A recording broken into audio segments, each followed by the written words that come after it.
Hello મિત્રો, કેમ છો બધા? મજામાં જશો બધા? સ્વાગત છે તમારું આજના નવા વિલોગમાં. તો આજે આપણે વાત કરીશું અમારા ફાર્મમાં કેટલા ઘોડા ઘોડી છે તેના વિશે વાત કરીશું. તમને પરિચય કરાવું બધાય ઘોડીઓની અને ઘોડાની, બરોબર? તો લોગમાં બન્યા રહો મિત્રો છેલ્લે સુધી.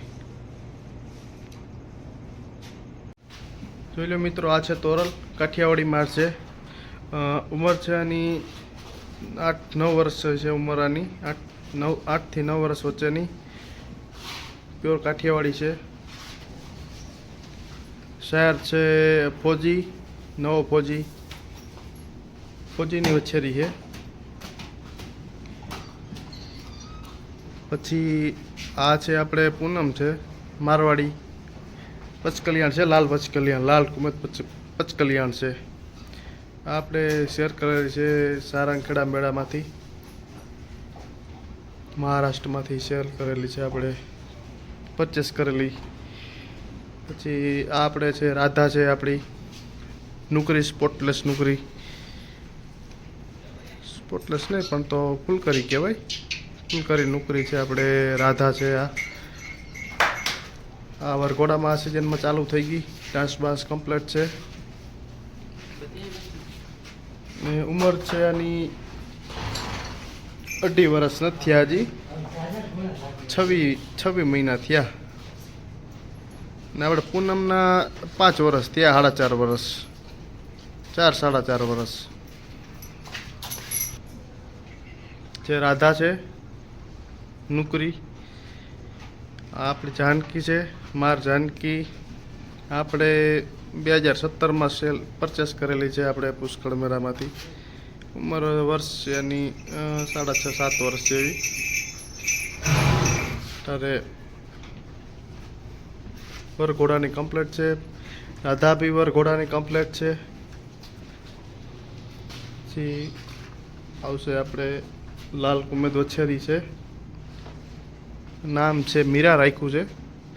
ને ઉંમર વર્ષમાં તો 12 થી 13 મહિના, 13 મંથ. આ છે આપણે દ્રોણાને વછેરાની વછેરી છે. અમારે અહીંયા ગુજરાતમાં પોરબંદરમાં વછેરો હતો એનો. એના વછેરાની વછેરી છે, દ્રોણાની લાઈનવાળી વછેરી છે. લાલ કુમેત કલર છે ને પ્યોર મારવાડી છે. ને આપણે આ વછેરો છે તેલિયો કલર, બ્લેક ટેલિયા કલર, ખાલી તિલક છે. એની ઉંમર છે 18 મહિના છે, 18-19 મંથ. એટલે તારે ખોયલો નથી, જો કે વછેરો હજી નાનો છે, અદત છે. અને વછેરી બી અદત છે. અને ઘોડો નામ છે તિલકરાજ રાખ્યું છે, ખાલી તિલક છે. બધાય કાળા ગુડાનો, બધાય પગ કાળા છે. અને હાઈટમાં તો અત્યારે 62 થઈ જાય, વછેરી અત્યારે 61+ છે. બધાની હાઈટ કહેતા ભૂલાઈ ગયું, જાનકી 62+ છે. પછી આપણે રાધા છે, આપણે 62 છે અત્યારે. પૂનમ 63 હાઈટ છે. અને આપણે તોરલ છે, આપણે 58ની હાઈટ છે. તો આ છે મારી મિત્રો બધાય શિવશક્તિ સ્ટડ ફાર્મના જનાવર છે. ધન્યવાદ મિત્રો. આ તમારા શિવશક્તિ સ્ટડ ફાર્મના જનાવર બધાય, એટલે ઘરના બધાય.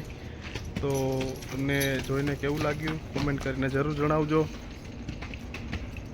ધન્યવાદ મિત્રો, આભાર તમારો વિડીયો જોવા બદલ.